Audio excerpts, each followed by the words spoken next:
Brought to you by Penguin.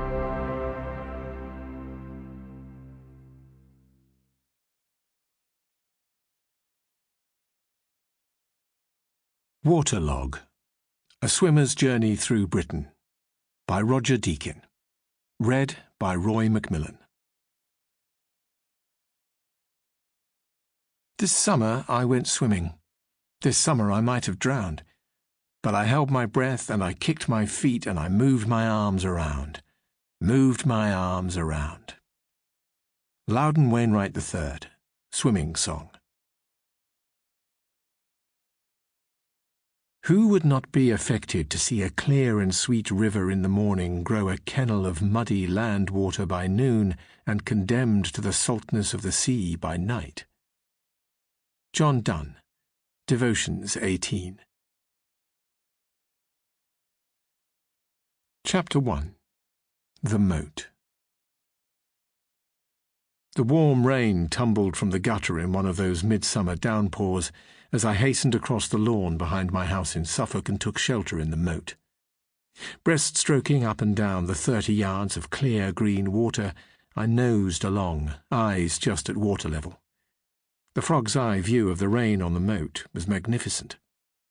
Rain calms water, it freshens it, sinks all the floating pollen, dead bumblebees and other flotsam. Each raindrop exploded in a momentary bouncing fountain that turned into a bubble and burst. The best moments were when the storm intensified, drowning birdsong, and a haze rose off the water as though the moat itself were rising to meet the lowering sky. Then the rain eased, and the reflected heavens were full of tiny dancers, water sprites springing up on tiptoe like bright pins over the surface. It was raining water sprites. It was at the height of this drenching in the summer of 1996 that the notion of a long swim through Britain began to form itself. I wanted to follow the rain on its meanderings about our land, to rejoin the sea, to break out of the frustration of a lifetime doing lengths, of endlessly turning back on myself like a tiger pacing its cage.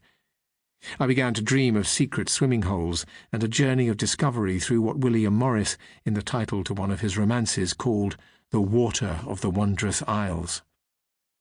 My inspiration was John Cheever's classic short story, The Swimmer, in which the hero, Ned Merrill, decides to swim the 8 miles home from a party on Long Island via a series of his neighbours' swimming pools. One sentence in the story stood out and worked on my imagination. He seemed to see, with a cartographer's eye, that string of swimming pools, that quasi-subterranean stream that curved across the country. I was living by myself, feeling sad at the end of a long love, and as a freelance filmmaker and writer more or less free to commit myself to a journey if I wanted to. My son Rufus was also on an adventure down under, working in restaurants and surfing in Byron Bay, and I missed him. At least I could join him in spirit in the water.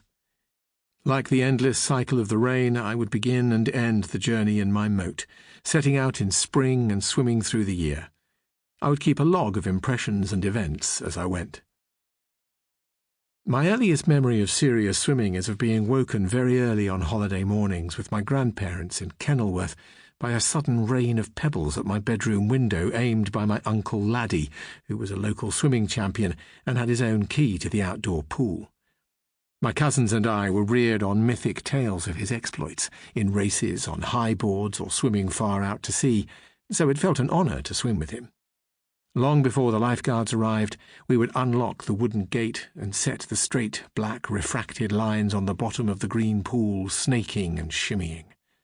It was usually icy, but the magic of being first in is what I remember. We had the place to ourselves, we would say with satisfaction afterwards over breakfast. Our communion with the water was all the more delightful for being free of charge. It was my first taste of unofficial swimming. Years later, driven mad by the heat one sultry summer night, a party of us clambered over the low fence of the old open-air pool at Dis in Norfolk. We joined other silent, informal swimmers who had somehow stolen in, hurdling the dormant turnstiles, and now loomed past us in the water, only to disappear again into the darkness. Sample complete. Ready to continue?